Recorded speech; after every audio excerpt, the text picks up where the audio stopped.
23 திமுக அதிமுக 2 பேருக்குமே சாப்டரா இருக்காங்களா பிஜேபி எந்த நடவடிக்கையும் எடுக்காம அப்படிதான் பண்ணிட்டார்.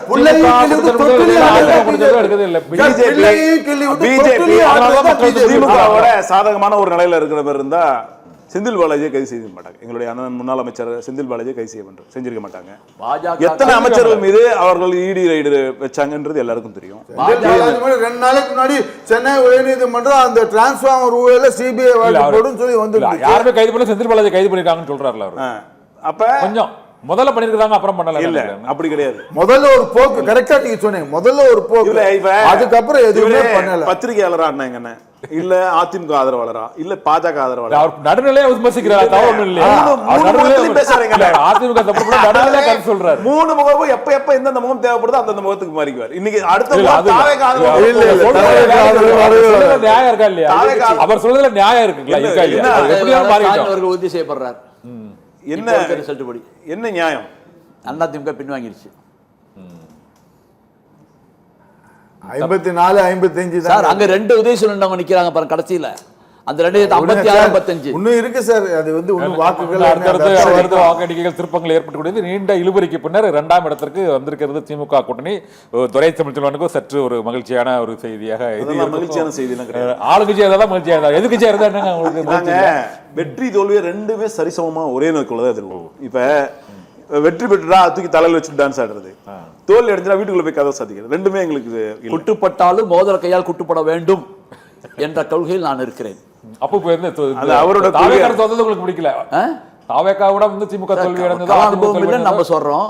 அவங்கள்ட்ட நிற்கும் போது நம்ம எதுல போய் ரீச் பண்ணல, எதுல வந்து நம்ம குற்றம் செஞ்சோம், அது என்ன தவறு பண்ணோம், இவ்வளவு நல்லது செஞ்சிருக்கிறோமே, தமிழ்நாடு அமைதியா வச்சிருக்கிறோமே, அதை மக்கள் மத்தியே கொண்டு போய் சேர்க்கணுங்கிறது நம்ம வந்து ஆய்வு பண்ணக்கூடிய கட்டாயத்தில் இருந்து கொண்டிருக்கின்றோம்.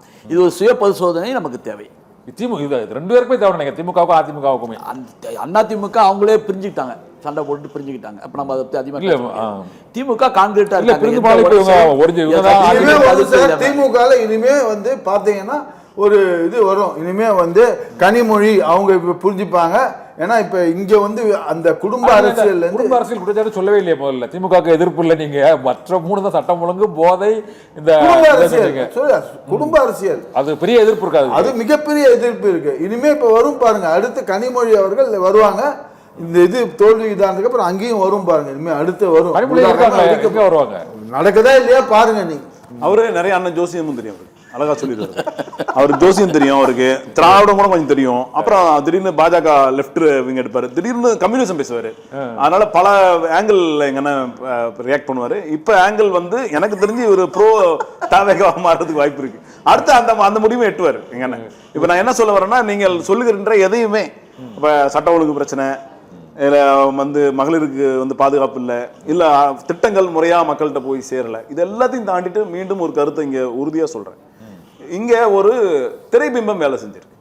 இந்த திரைபிம்பத்திற்கு பின்னால் சோசியல் மீடியா திரைபிம்பம்லாம் இருந்தது சார். கமலஹாசன் எல்லாம் இருந்தாப்ல. இந்த திரைபிம்பம் மட்டும் அவ்வளவு வேலை பண்ணுது. இந்த திரைபிம்பம் தான் இளைஞர்களோட இருந்துச்சு.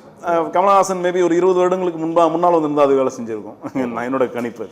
இந்த திரைபிம்பம் இளைஞர்களோட வந்து சிவாஜி கணேசன் மாதிரி, ரஜினிகாந்தி மாதிரி அல்லது எம்ஜிஆர் இருக்கணும்.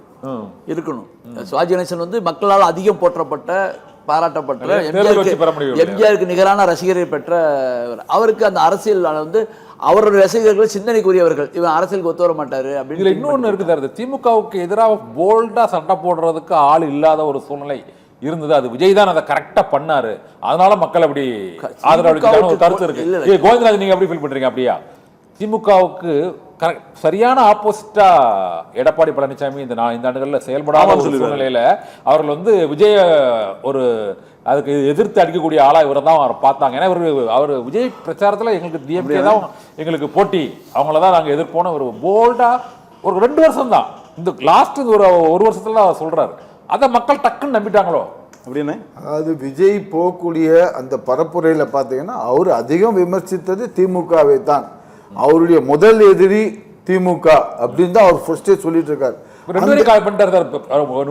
கொள்கை எதிரி பாஜக, பாஜக சீட் இல்ல, அரசியல் எதிரி திமுக, திமுக அது கடைசி கடைசி நாள்ல தான் அவர் வந்து அதிமுக எடப்பாடி பழனிசாமி அந்த தேர்தல் பரப்புரை முடிகிற 1 மணி நேரத்துக்கு முன்னாடி தான் அவர் வந்து அவர் வந்து இது பண்ணிட்டு இருந்தார். இப்ப நீங்களும் தான் தோல்வி அடைஞ்சிருக்கீங்க, நான் சொல்லிட்டு இருக்கேன்.